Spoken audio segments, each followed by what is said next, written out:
जय बोलो देवादिदेव 1008 श्री भगवान महावीर स्वामी की जय जय जय। अहिंसा परमो धर्म की जय जय जय। परम पूज्य आचार्य गुरुवर श्री विद्यासागर जी महाराज की जय जय जय। परम पूज्य 108 मुनिवर श्री प्रमाण सागर जी महाराज की। परम पूज्य मुनि विराट सागर जी महाराज की।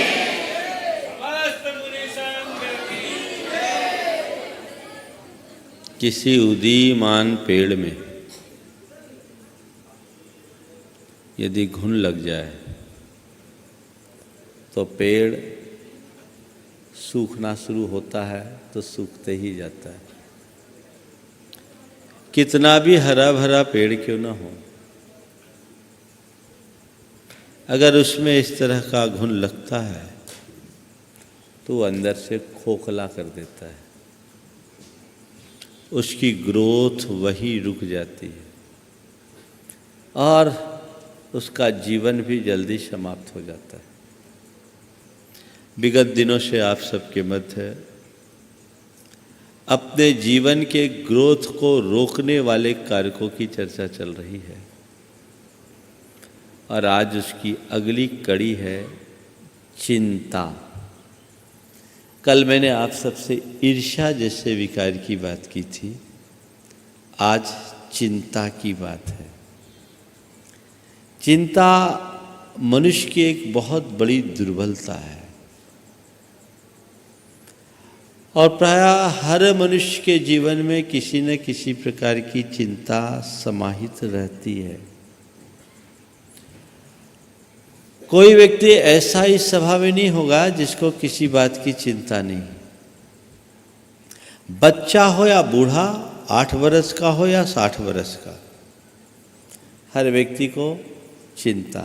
बच्चों को अपनी पढ़ाई की चिंता, पढ़ाई के साथ अच्छे मार्क्स लाने की चिंता, अच्छे स्कूल में एडमिशन की चिंता, प्रतियोगी परीक्षाओं में पास होने की चिंता और फिर उसके बाद अच्छे जॉब पाने की चिंता, जॉब पाने के बाद शादी करने की चिंता, शादी करने के बाद बच्चा होने की चिंता, बच्चा होने के बाद उनकी परवरिश की चिंता, उनको परवरिश के बाद उनको पढ़ाने लिखाने की चिंता, पढ़ाने लिखाने के बाद उनके शादी ब्याह की चिंता, फिर अपने बुढ़ापे की चिंता, आखिरी में अपने मरने की चिंता। चिंता में जन्म और चिंता में मरण। सारे जीवन मनुष्य के मन में किसी न किसी प्रकार की चिंता हावी रहती है और ये चिंताएं मनुष्य के मन को सदैव दुखी, अशांत और उद्विग्न बनाती है।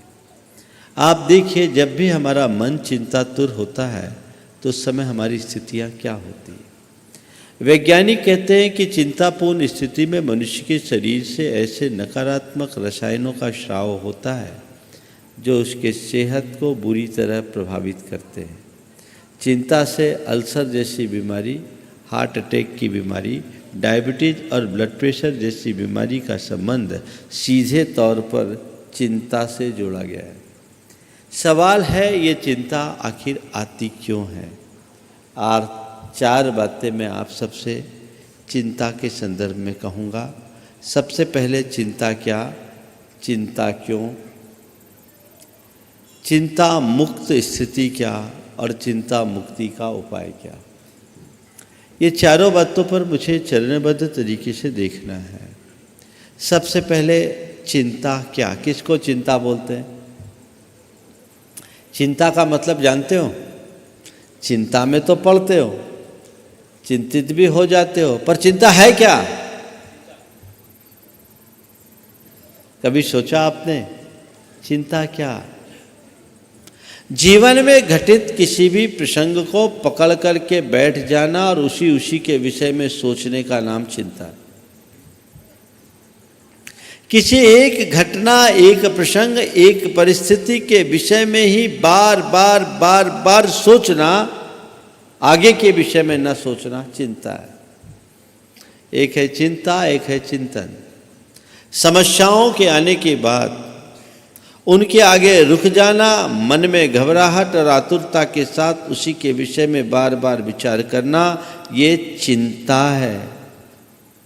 और चिंतन जीवन में आगत समस्याओं के समाधान आने पर समस्याओं का समाधान ढूंढना चिंतन है। समस्या में अटक जाना चिंता, और समाधान का रास्ता खोजना चिंतन। आखिर ये चिंता आती क्यों है? क्यों आती चिंता? 4 कारण हैं जो मनुष्य को चिंतातुर करते हैं। सबसे पहली बात, आत्मविश्वास की कमी। जिनका आत्मविश्वास कमजोर होता है वो बात बात में चिंतित हो जाते हैं। दूसरी बात, नकारात्मक सोच। जिनकी सोच नकारात्मक होती है वो क्षण क्षण में चिंतित हो जाते हैं। छोटी छोटी बातें उनको चिंतित करती है। तीसरी बात, पदार्थवादी सोच या भोगवादी मनोवृत्ति। वो मनुष्य को चिंता में धकेलती है। जिनकी सोच ऐसी होती है वो पदार्थों के माध्यम से ही सुख पाने की प्रबल वांछा करते हैं। वो मनुष्य को चिंता में डुबा डालती है।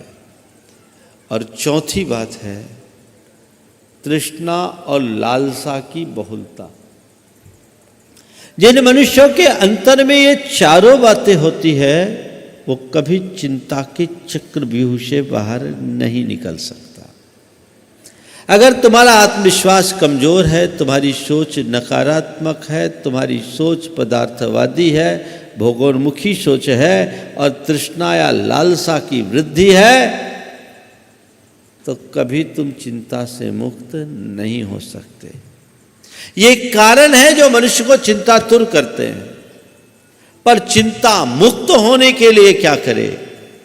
आज मैं आपसे मुख्य रूप से उसी की बात करूंगा। चिंता मुक्त होकर के जीना चाहते हो तो 4 बातें अपने जीवन में आत्मसात कर लो। सबसे पहली बात, आत्मविश्वासी बने। अपने आत्मविश्वास को मजबूत बनाए। चारों बात पहले कर लो, फिर क्रम से चर्चा करूंगा।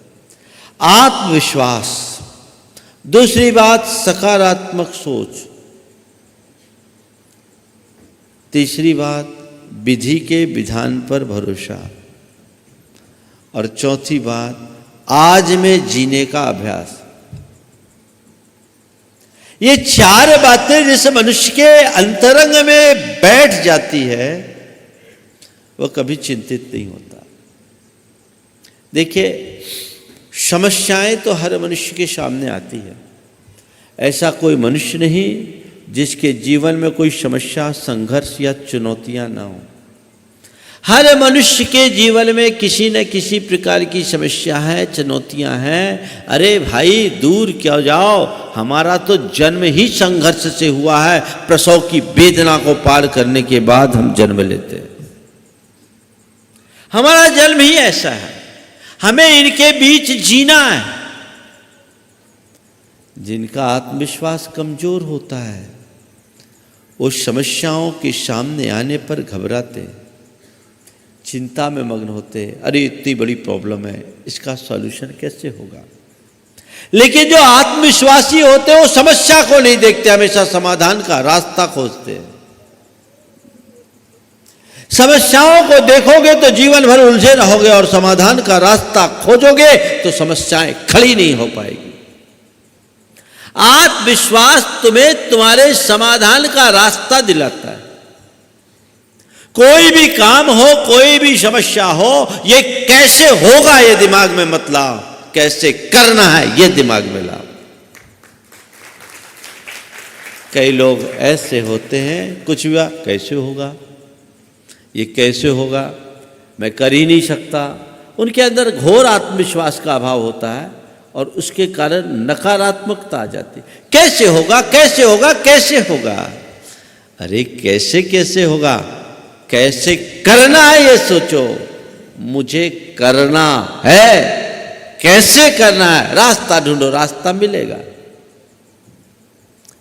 ये तब होगा जब तुम आत्मविश्वास से लवरेज होगे।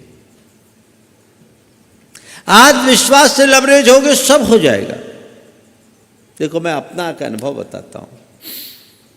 मैं रोज आप सबके बीच प्रवचन के लिए बैठता हूं, और प्रवचन के लिए बैठता हूं, अक्सर मेरी कोई प्रारंभिक मानसिकता नहीं होती।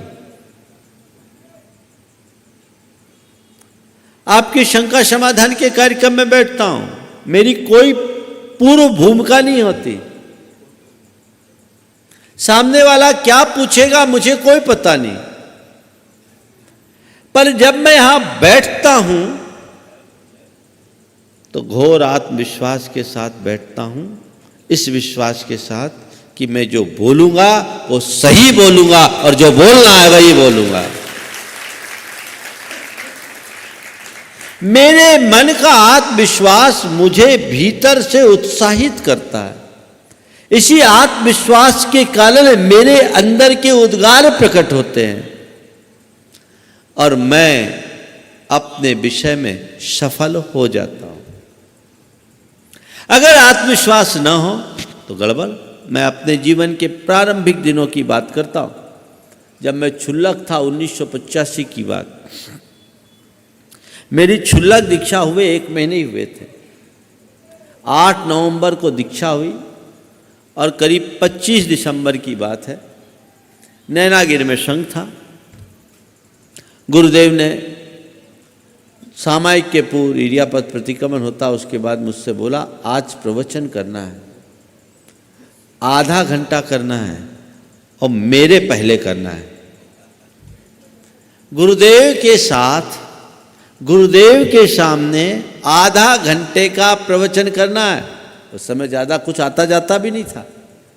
गुरुदेव ने कहा, मेरे मन में, मैंने कहा ठीक है, जो आपकी आज्ञा। मेरे साथियों ने कहा, तुम्हें कोई टेंशन नहीं दिख रहा है? तुम्हें कोई टेंशन नहीं दिख रहा? मैं टेंशन किस बात की? मुझे तो खुशी हो रही है कि आज गुरु के सानिध्य में पहली बार प्रवचन करने का मौका मिल रहा है। टेंशन क्यों? कैसे करोगे? बोले कर लूंगा, गुरुदेव के आशीर्वाद से करूंगा। उनने बोला है तो वो ही करवाएंगे। विश्वास, उन्होंने कहा है तो वो ही करवाएंगे। और मैं पूरी तरह निष्फिकर होकर सामायिक किया, दिमाग में कोई चीजें नहीं की गाए, और अपने प्रवचन की शुरुआत एक श्लोक से की। निश्चरंती हृदय वाचा, हृदय में गुरुवस्थिता, ते तत्र संस्कारयन्ति तन्न मेत्र परिश्रम। मेरे जो मैं शब्द बोल रहा हूं मेरे मुख से नहीं निकल रहे, मेरे हृदय से निकल रहे। ये शब्द जो मैं बोल रहा हूं मेरे हृदय से निकल रहे हैं, और मेरे हृदय में मेरे गुरु बैठे हैं, वही मुझे संस्कारित कर रहे हैं। इसलिए इसमें मेरा कोई परिश्रम नहीं। अतः मैं जो बोलूंगा अच्छा भी उनका और चूक भी उनकी, मेरी कुछ नहीं। शुरुआत यहां से का। गुरुदेव बड़े प्रसन्न हुए, और प्रवचन के बाद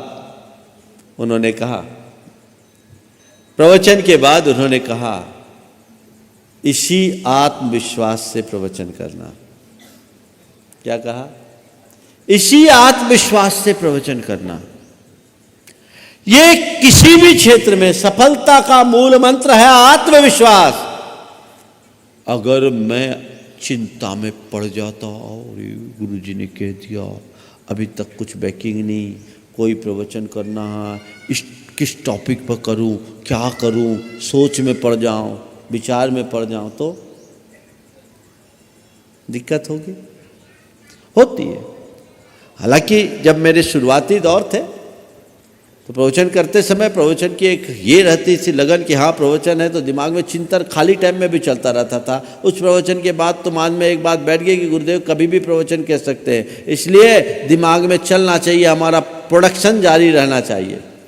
तो उसका नतीजा ये रहता था, कभी कभी रात में सपने में भी प्रवचन कर लिया करता था। सपने में प्रवचन हो रहा है। ये हमारे सबकॉन्शियस माइंड का प्रभाव है। खैर, मैं आपसे जो बात कह रहा हूं वो समझने की है।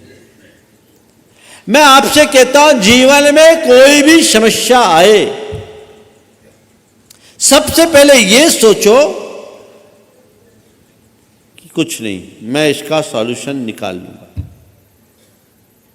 मेरे लिए समस्या कोई बड़ी चीज नहीं है। मुझ में आत्मविश्वास होना चाहिए। दूसरी बात, सकारात्मक सोचिए।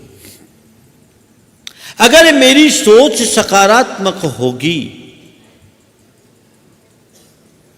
तो मैं कभी चिंतातुर नहीं हो सकता। और जिनकी सोच नकारात्मक होती है वो कभी चिंता मुक्त नहीं हो सकते। देखिए, आप अपनी सोच को पलटिए और देखिए नकारात्मकता से कैसे चिंता आती है और सकारात्मकता से कैसी निश्चिंतता आती है। आपके घर से आपका बेटा, आपके पति, आपके पिता, आपका भाई कोई बाहर गया और उसने कहा रात के 10 बजे तक मैं आ जाऊंगा। गाड़ी से गया है, 10:30 बज गए, नहीं आया। क्या गणित चालू होता है? आपने रिंग किया, घंटी पूरी गई, फोन नहीं उठा। अब क्या सोचोगे? क्यों जेके, क्या सोचोगे? हाँ, अच्छा कि बुरा? उससे क्या होगा? टेंशन आएगा कि नहीं?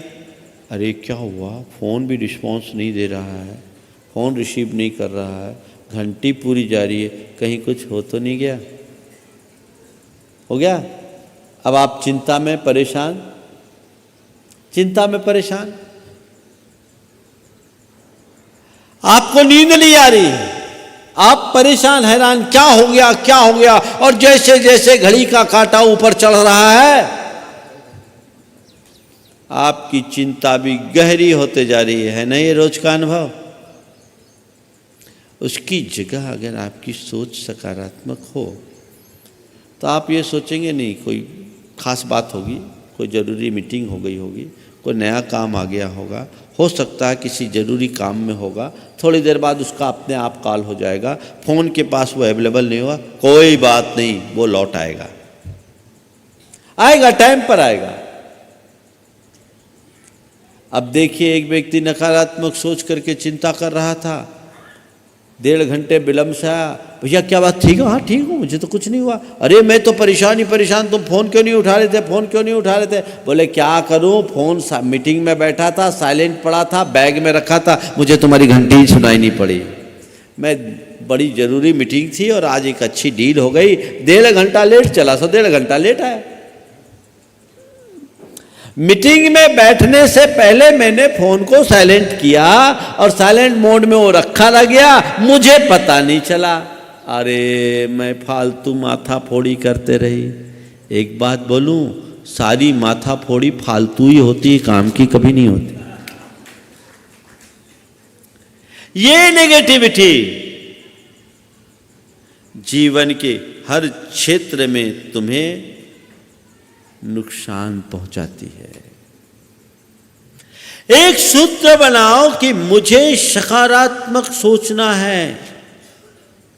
कोई भी प्रसंग बने, कैसी भी परिस्थिति हो, कोई भी समस्या है, ठीक है, मैं इसको पार कर लूंगा, ऐसा आत्मविश्वास, मुझे पार करना है ऐसा पक्का इरादा, और अपने अंदर सोच कोई बात नहीं, ये मैं करूंगा, ये ठीक है, सब हो जाएगा। जो लोग नकारात्मक सोचते हैं, एक अध्ययन हुआ इस पर, सोच का असर क्या होता है। एक व्यक्ति एक स्कूल में गया और 30 बच्चों के क्लास में जाकर उसने एक सवाल किया कि मैं एक बड़ा कठिन सा सवाल दे रहा हूं, मुझे पता है कि इस सवाल का उत्तर तुम लोग नहीं दे पाओगे, क्योंकि इसका उत्तर तो अच्छे अच्छे प्रोफेसर भी नहीं दे पाते, फिर भी मैं सवाल दे रहा हूं, देखता हूं तुम में से कोई कर पाएगा क्या। 30 बच्चे थे, कुल 3 का उत्तर सही हुआ। वही व्यक्ति दूसरी क्लास में गया, सेम क्लास थी, बच्चों का स्टेटस भी सेम था। उनके पास सवाल रखा और कहा कि देखो, मैं तुम्हें एक बड़ा सरल सा सवाल दे रहा हूं, मुझे मालूम है तुम जैसे बच्चों के लिए ये सवाल बड़ा सरल है, लेकिन मैं ये देखना चाहता हूं कि तुम में से सबसे पहले कौन इसको सॉल्व करता है। आप सुनकर ताज्जुब करोगे, 30 में से 30 बच्चों ने उसका सॉल्यूशन दे दिया। एक लंबे प्रयोग के बाद यह निष्कर्ष निकला कि पहली क्लास में केवल 3 लोग लिख पाए, क्योंकि उनके दिमाग में पहले से यह बात बैठा दी गई थी कि ये मैं नहीं कर सकता।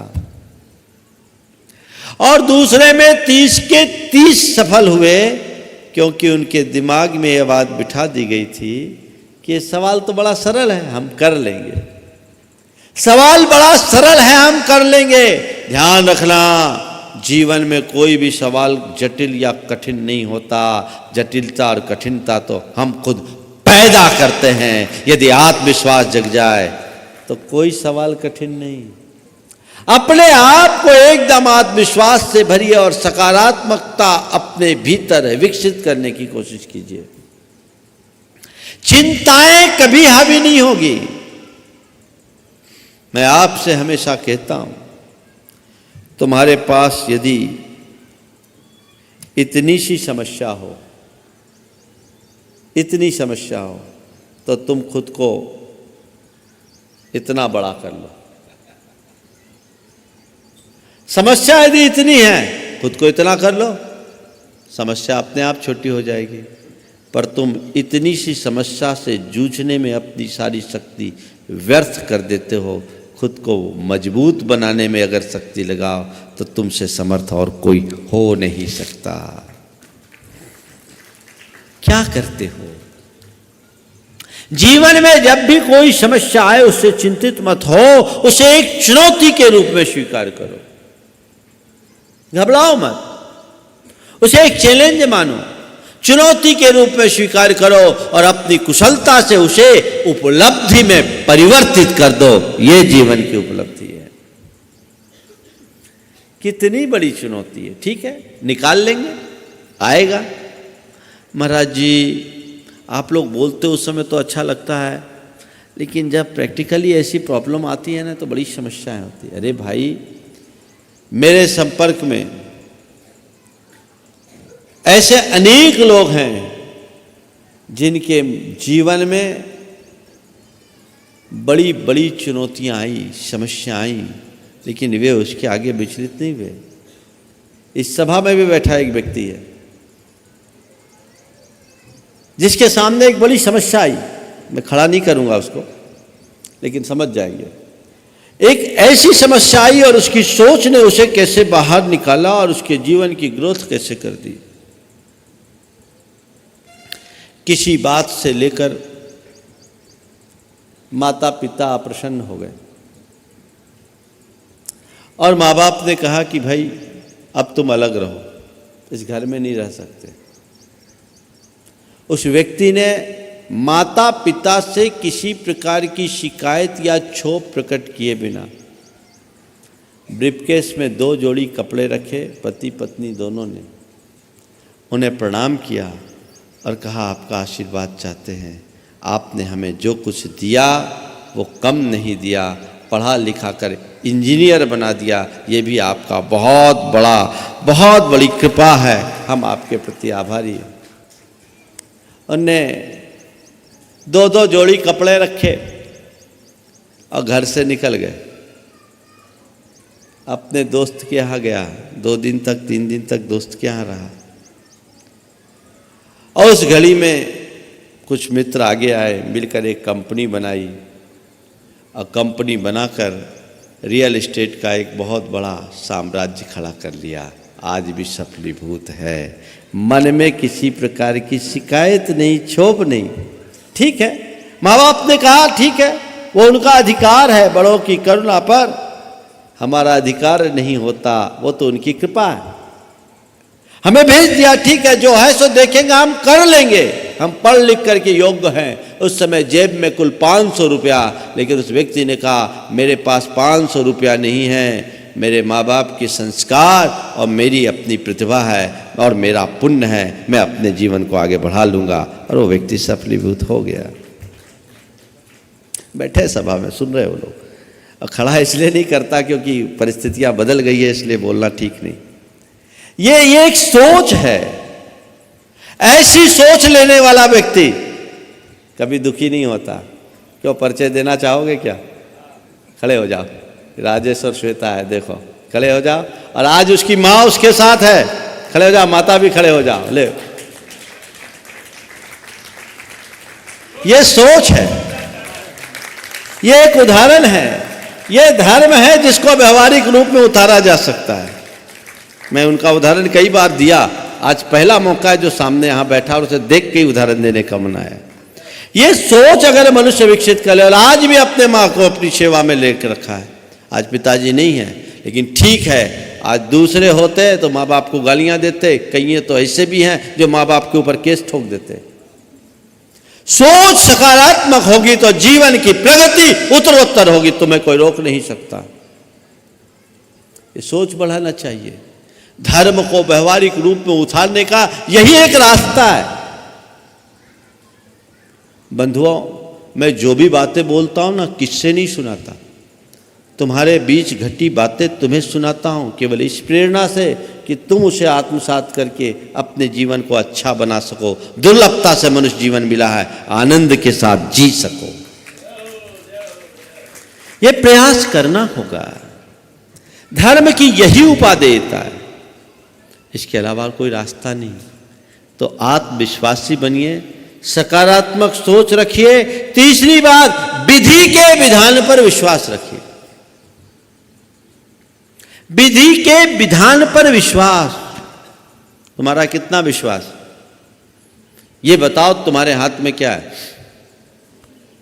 तुम्हारी संपत्ति, तुम्हारे संबंध, तुम्हारा रूप, तुम्हारा स्वास्थ्य, क्या है तुम्हारे हाथ में?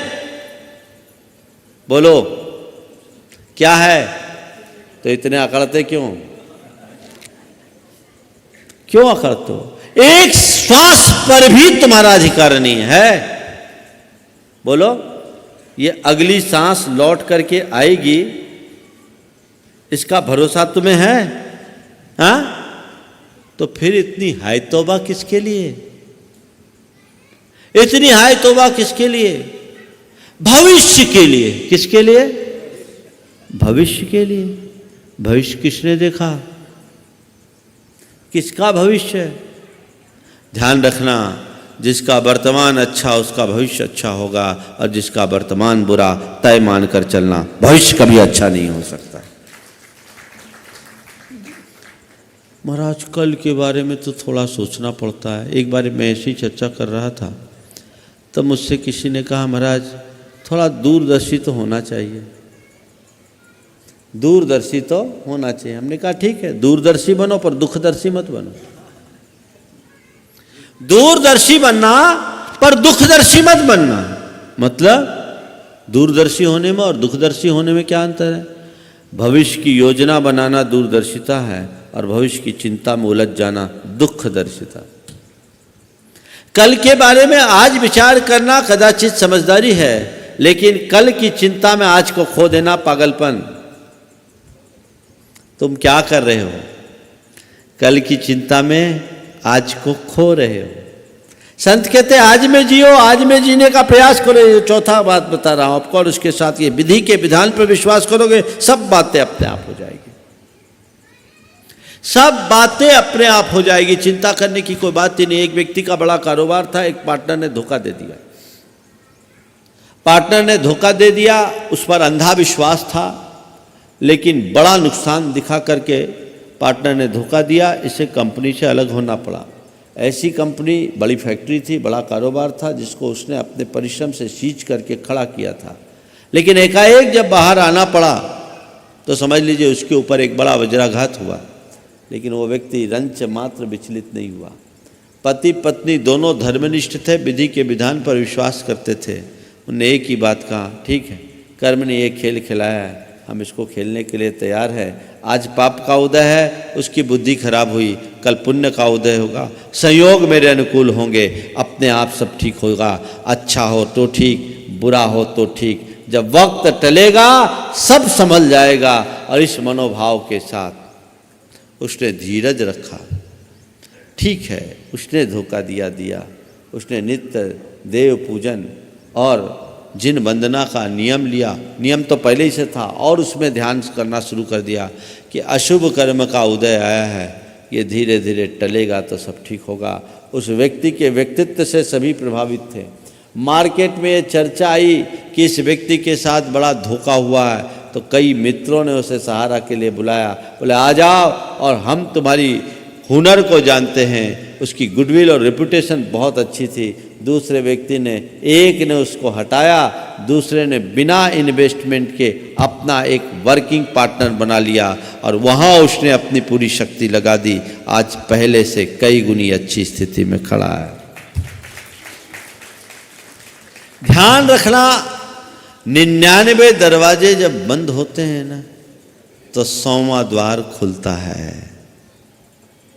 99 दरवाजे बंद होने पर 100वां द्वार खुलता है। तुम्हारा ध्यान बंद दरवाजों पर नहीं, खुले द्वार पर होना चाहिए, जिससे बाहर निकल सको। विधि के विधान पर विश्वास रखो। कर्म अपना खेल खिलाता, अच्छा है तो कर्म का परिणाम, बुरा है तो कर्म का परिणाम। आज अगर दुख आया है तो कर्मोदय से आया है, लेकिन आज नहीं कल पलटेगा। उसकी चिंता करने से क्या होगा? ठीक है। और ये भी, दुख भी मेरा नहीं है, सुख भी मेरा नहीं है, मेरा तो मैं हूं, बाहर का एक परमाणु भी मेरा नहीं है। सारा संसार उलट पलट हो जाए तो भी मेरे एक प्रदेश इधर से उधर नहीं हो सकता। ऐसा पक्का श्रद्धांजलि जिस मनुष्य के अंदर होता है, वो कभी चिंतातुर नहीं होता। अंजना के ऊपर कितनी बड़ी विपत्ति आई थी, क्या अंजना चिंतित हुई? अंजना विचलित हुई? पति के घर से निकाल दी गई, पिता का दरवाजा भी बंद हो गया, गर्भवती है, अब क्या हो सकता है? ठीक है, कर्म तू खेल खिलाना चाहता है, जहाँ तू ले चलना चाहता है चल, मैं चलती हूँ, देखती हूँ क्या होगा, जो होना होगा सो होगा। उसने सहज भाव से उसे स्वीकार कर लिया। क्या हुआ? देखो कर्मों का खेल कैसा होता है। पेट में तद्भव मोक्षगामी हनुमान है, और उसके पेट में आते ही मां को विपत्ति। ऐसे पुण्यात्मा जीव के आने के बाद भी विपत्ति झेलनी पड़ती है। पाप किसी को नहीं छोड़ता, पर उन्होंने उसे समता से झेला। हनुमान का जन्म कहां हुआ? जंगल की गुफा में। सेज भी नहीं थे, पत्तों और कोपलों की शैया पर, कासे की थाल पीटने वाला भी कोई नहीं था। पाप था, पाप था। विमान पर ले जाया जा रहा है उनके मामा के द्वारा, उससे गिर रहे, पापोदय। लेकिन बजरंग थे, जिस चट्टान पर गिरे चट्टान चकनाचूर हो गई, पुण्योदय। और क्या चाहिए? पुण्य पाप के खेल को समझने वाला मनुष्य कभी दुखी, उद्विग्न और अशांत हो नहीं सकता। जीवनधर कुमार के चरित्र को पलट करके देखो। मां के पेट में आते ही विपत्ति, राजपाट सब छोड़कर रातों रात निकलना पड़ा। एक गर्भवती रानी को घर से बाहर निकलना पड़ा। अपने भावी संतान की सुरक्षा के लिए अपना परिचय छिपाना पड़ा। उसने जीवनधर को शमशान में जन्म दिया। जन्म देकर अपना दूध भी नहीं पिला सकी, उसे शमशान में रखकर खुद झाड़ियों की ओट में छिप गई, क्योंकि उसके सामने कुछ परिस्थितियां ऐसी थी कि ये रहस्य खुलते ही इसकी हत्या हो जाएगी। मुझे अपने बालक की रक्षा करनी है। एक तद्भव मोक्षगामी काम देव जीवनधर कुमार का जन्म शमशान में हुआ।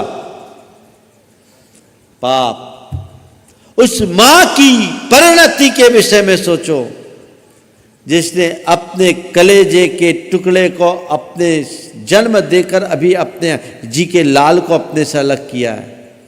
लेकिन ममता इसी को बोलते हैं, मेरा जो कुछ हो जाए सो हो जाए, मेरे लाल का कुछ नहीं बिगड़ना चाहिए।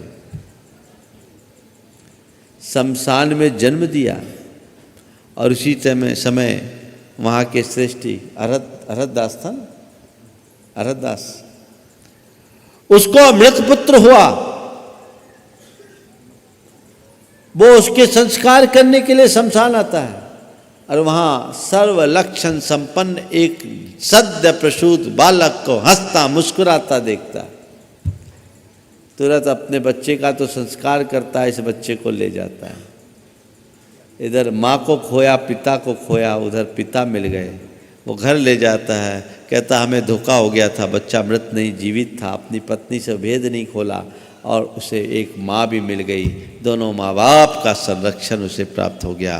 पाप था तो राजमहल खोकर शमशान में जन्म लिया, पुण्य आया तो फिर से माँ बाप मिल गए, उनका लालन पालन हुआ और युवा होते ही वापस अपना राजपाट पा गया।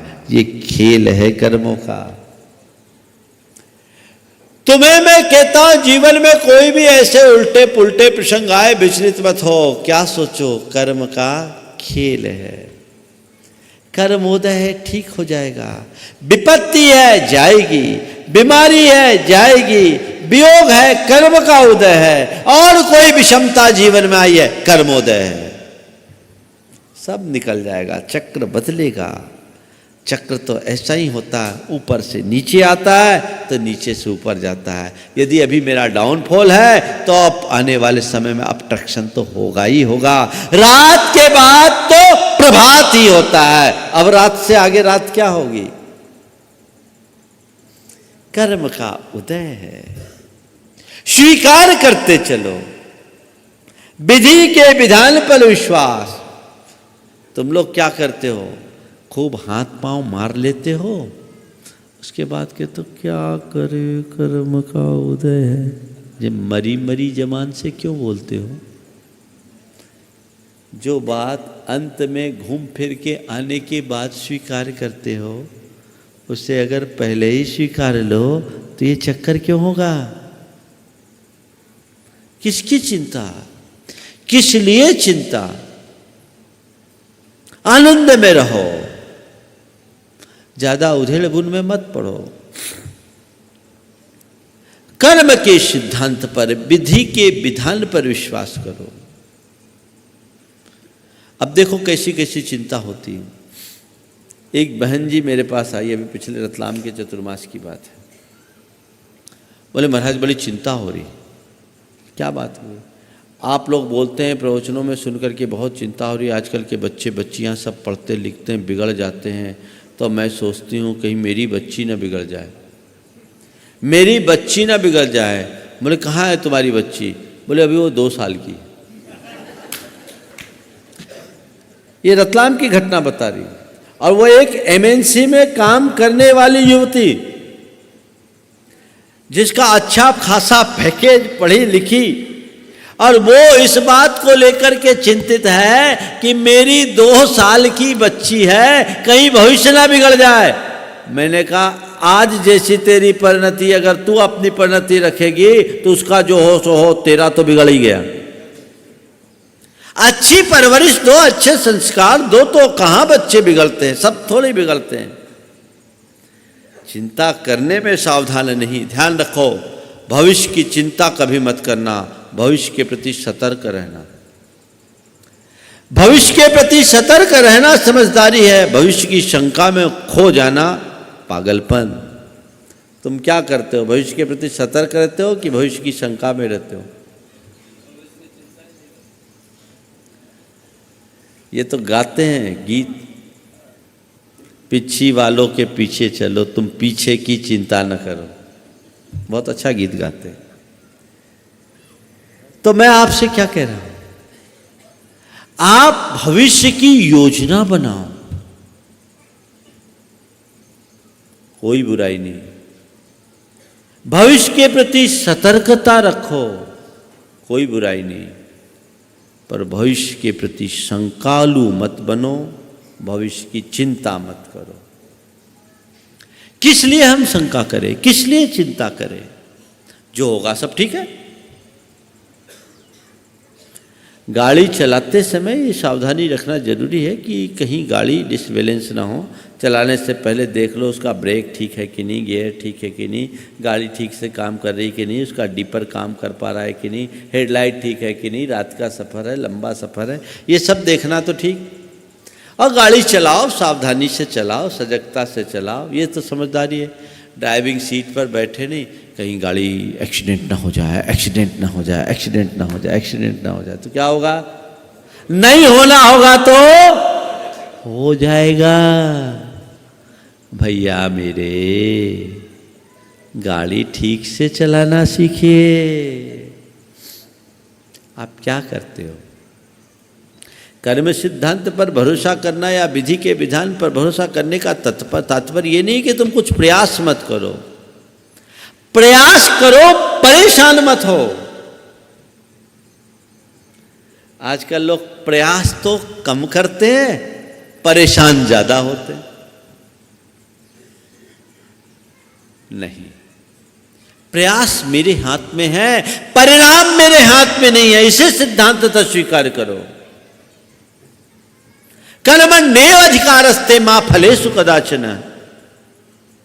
मैं अच्छा करूं ये मेरे हाथ में है, पर उसका अच्छा परिणाम निकले ये मेरे हाथ में नहीं है। तो क्या करूं? परिणाम की चिंता में उलझूं जो मेरे हाथ में नहीं है, या अच्छा करूं जो मेरे हाथ में? क्या करूं? संत कहते हैं हमेशा तुम वो करो जो तुम्हारे हाथ में है, उसके पीछे बिल्कुल मत सोचो जो तुम्हारे हाथ में नहीं है। हमारी कोशिश हो कि मैं अच्छे प्रयास करूं, और अच्छे प्रयासों के बाद भी अच्छे परिणाम न मिले तो उसे अपने कर्म का फल मानकर सहज भाव से स्वीकार कर लो। चलो आज नहीं, कल परिणाम निकलेगा, फिर ठीक हो जाएंगे, जीवन बदलेगा, जीवन सुखी होगा। कर्म सिद्धांत पर, विधि के विधान पर विश्वास रखने वाला मनुष्य कभी विचलित नहीं होता। और चौथी बात, आज में जिए, वर्तमान में जिए, भविष्य में मत उलझिए। कल की चिंता में अपने आज को खराब मत कीजिए। हमेशा एक बात याद रखिए, जो कल देगा वो कल की व्यवस्था भी देगा, जो चोंच देता है वो चुग्गा भी देता है। सबकी व्यवस्था हो जाती है, सबकी व्यवस्था हो जाती है।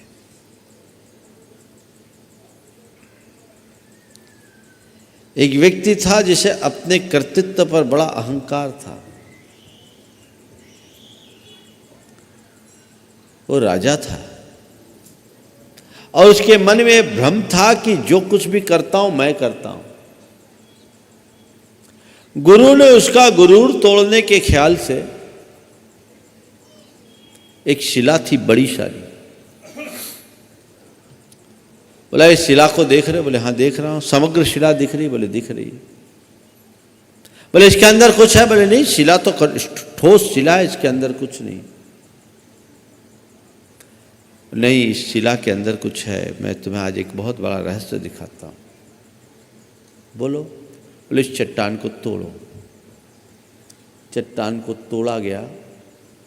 एक निश्चित स्थान पर प्रहार करके जब चट्टान के दो टुकड़े हुए तो सब देखकर दंग रह गए कि उस चट्टान के भीतर एक मेढक था और वहां थोड़ी सी पानी भी थी, थोड़ा सा पानी भी था। मेढक भी था और उसके लिए पानी भी था। गुरु ने राजा को संबोधित करते हुए बताया, बोल, तू कहता मैं सबका पालक हूं, इस मेढक का पालक कौन है? ये पानी कहां से आया? ये विचार कर।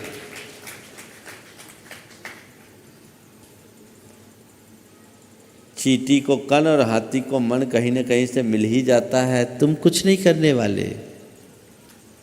अपना भ्रम हटाओ। यह अज्ञानता है जो तुम्हें दुखी करती है। व्यर्थ में अपने आप को परेशान करते हो। आज है तो ठीक, कल भी अच्छा हो जाएगा, कल आएगा, कल भी अच्छा होगा। कल की चिंता मुझे नहीं करनी, आज की चिंता मुझे करनी है। ये सोच अपने अंदर अगर विकसित कर लो तो जीवन में कभी दुखी नहीं होगे। चिंता से मुक्ति के लिए 2 सूत्र आपको देना चाहता हूं। 2 लाइनें याद कर लो। जो होता है सही होता है, जो होना होता है वही होता है। ये 2 लाइन तुम्हारे चित्त के समाधान के लिए एक बहुत बड़ी कुंजी है। क्या दोहराना है? बोलो। जो होता है और जो होना होता है। एक बार दोहराओ, थोड़ा जोर से।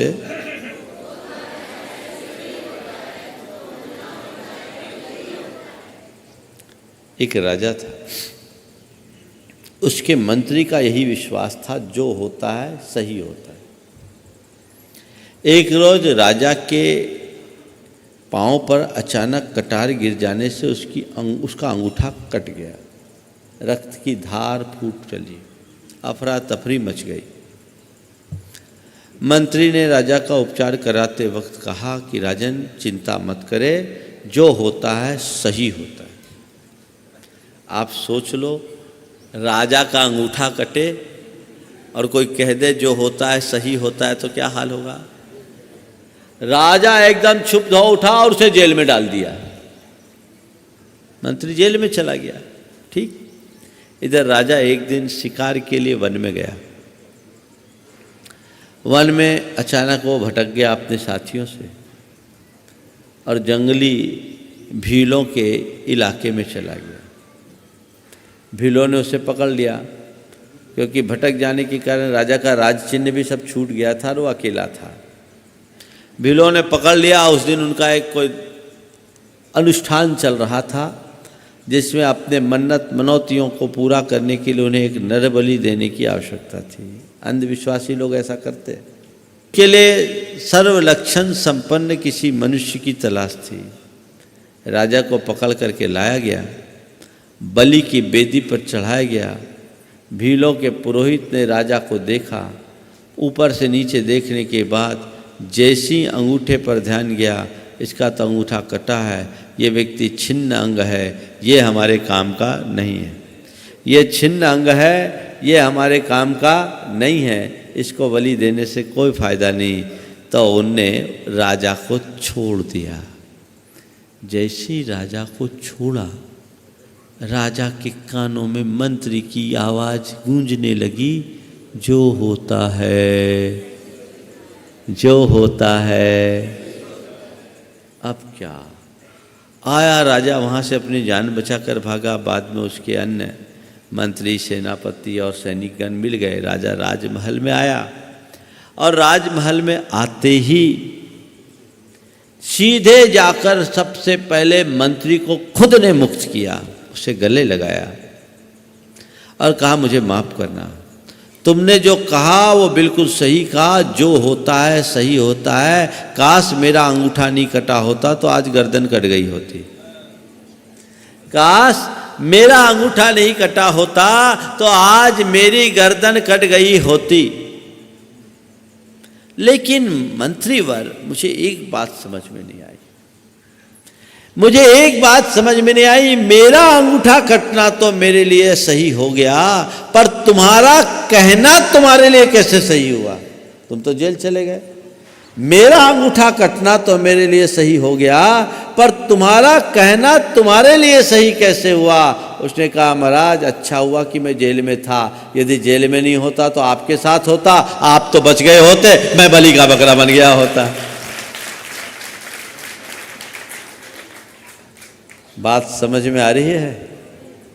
फार्मूला है, जो होता है जो होना होता है, ये दोनों सत्यांश से सत्य नहीं है। सब जगह नहीं लगाना, नहीं तो तुम किसी के यहाँ जवान बेटा मर गया और जाके बोलो। ये खुद के जीवन के साथ है, औरों के लिए नहीं बोलना। खुद के जीवन में कोई कटु प्रसंग घटे तो ये सूत्र अपनाना, जो होता है सही होता है, जो होना होता है वही होता है। अपने जीवन को आगे बढ़ाने का एक बहुत बड़ा मंत्र है। इस मंत्र को हम आत्मसात करके अगर आगे बढ़ेंगे तो जीवन में बहुत आगे बढ़ेंगे। एक अंग्रेजी कवि ने एक बहुत अच्छी कविता लिखी है चिंता के विषय में, वाई वरी, चिंता क्यों। वर्तमान में जिए, आनंद कीजिए। एक बहुत अच्छा आज के संदर्भ में बहुत उपयोगी है, वो पंक्तियां मैं हिंदी में आपको सुना रहा हूं। चिंता क्यों। चिंतनी केवल दो बातें हैं, आप स्वस्थ हैं या बीमार। यदि आप स्वस्थ हैं तब तो चिंता की कोई भी बात ही नहीं, और यदि आप बीमार हैं तो चिंतनी केवल दो बातें हैं, क्या आप ठीक हो जाएंगे या आपको मरना पड़ेगा। यदि आप ठीक हो जाएंगे तब तो चिंता की कोई बात ही नहीं, और यदि आपको मरना पड़ा तो चिंतनी दो बातें हैं, आपको जन्नत नसीब होगी या जहन्नुम में जाना पड़ेगा। जन्नत यानी स्वर्ग, जहन्नुम यानी नरक। आपको जन्नत नसीब होगी या जहन्नुम में जाना पड़ेगा। यदि आपको जन्नत नसीब होती है तो चिंता की कोई बात ही नहीं। अगर जन्नत नसीब होती है तब तो चिंता की कोई बात ही नहीं, और यदि आपको जहन्नुम में जाना पड़ा तो, यदि आपको जहन्नुम में जाना पड़ा तो आप अपने पुराने मित्रों से हाथ मिलाने में इतने व्यस्त हो जाओगे कि चिंता का वक्त ही नहीं बचेगा। फिर चिंता क्यों। समझ गए। अपने पुराने मित्रों से हाथ मिलाने में इतने व्यस्त हो जाओगे कि चिंता का वक्त ही नहीं मिलेगा। तो फिर चिंता क्यों। हम चिंता से निश्चिंतता की ओर बढ़े, ये हमारी प्रगति का एक बहुत बड़ा अवरोध है। उस अवरोध से अपने आप को मुक्त करके आगे चले तो निश्चयतः हम अपने जीवन को एक नई दिशा दे पाएंगे। समय आप सबका हो गया है, यहीं पर विराम। बोलिए परम पूज आचार्य गुरुवर श्री विद्यासागर जी महाराज।